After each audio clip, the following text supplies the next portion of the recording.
As we have reported, Russia's President Vladimir Putin doubled down on his war in Ukraine, ordering Russia's first mobilization since World War II, calling up hundreds of thousands of reserves and retired fighters. He said more manpower is needed to win a war, not just against Ukraine, but against its Western backers. Amna Nawaz has more. That's right, Judy. The call-up of Russia's 300,000 reservists, a referendum in Russian-occupied regions of Ukraine on joining Russia, and a stark warning from Vladimir Putin to the West that he is not bluffing when he talks about being ready to use nuclear weapons.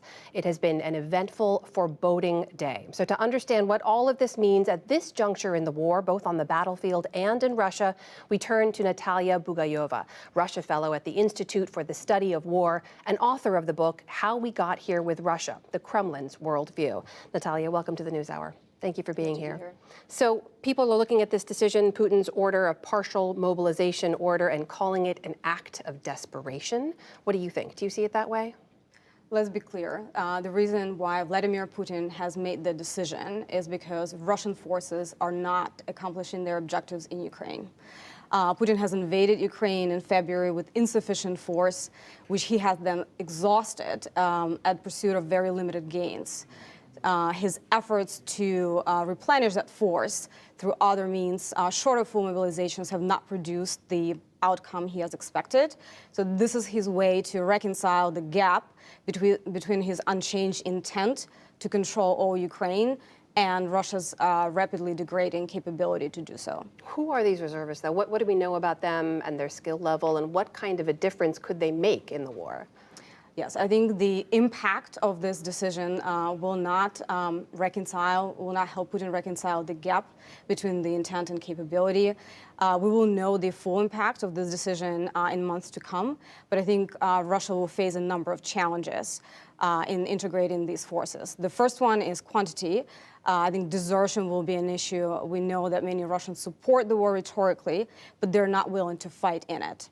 Additionally, I think Russians will face challenges in equipping, integrating these forces, training them, and also capacity to deploy them, which requires officer cadre and increasingly diminishing resource in the Russian military. I think equipment is also going to be a challenge.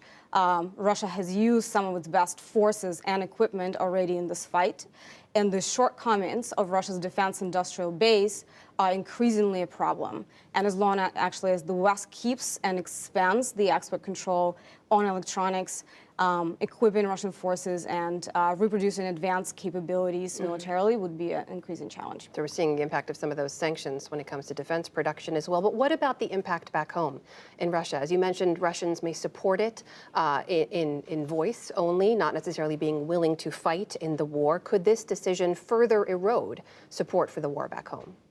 I think Vladimir Putin's value proposition to his people for many years has been a promise of great Russia. And this value proposition is being fundamentally challenged now, in large part by setbacks of Russia's military in Ukraine. I think he's increasingly facing a challenge and need to reconcile unreconcilable objectives. On one side, keeping up this promise of great Russia, eroding capability to deliver on it, but also unwillingness of Russian people to fight for this vision. Do you think there's concern among Russian people that this could lead to a full mobilization? Are we seeing that on the ground? Yes, I think so, and we've seen Russian men trying to flee the country now, and some of the largest search on the internet for how to essentially escape mobilization. So yes, I think it's an increasing concern. There was in his remarks that not-so-veiled nuclear threat as well. And you just heard President Duda of Poland there say no one knows what President Putin will do. Let's be clear, they have never used a nuclear weapon before. But at this point in a war that's now dragged on much longer than anyone, including Vladimir Putin, thought, explaining as you have where the landscape is, are we closer to Putin potentially making that kind of decision, either on a nuclear strike on a NATO nation or a tactical strike on Ukraine? I think the strike on a NATO nation is highly unlikely. I think we cannot rule out Putin's use of a tactical nuke in Ukraine. However, there are two really important points here. One, Ukraine has been taking that risk since the day it chose to push back on Russia in this war. And it's Ukraine's decision only whether to continue running that risk. So far they have, because the alternative for many is worse. It's Bucha, it's Izium, and we've seen what it looks like.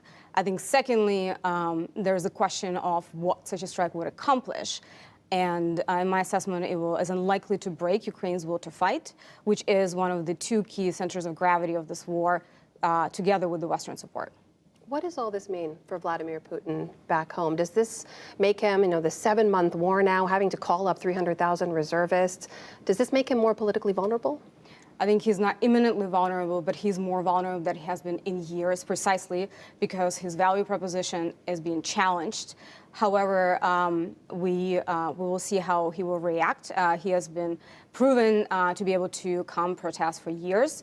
But one more constraint he faces now is that a lot of his suppression apparatus is being deployed in Ukraine, such as Rosgvardia, which is National Guard. So he's facing an increasing limitation in that regard as well. What are you watching in these next few days to see how those remarks play out on the ground?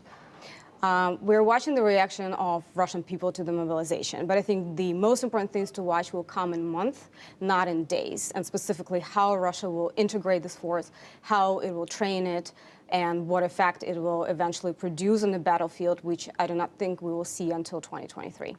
Natalia Bugayova, Russia Research Fellow from the Institute for the Study of War. Thank you so much for being here. Thank you for having me.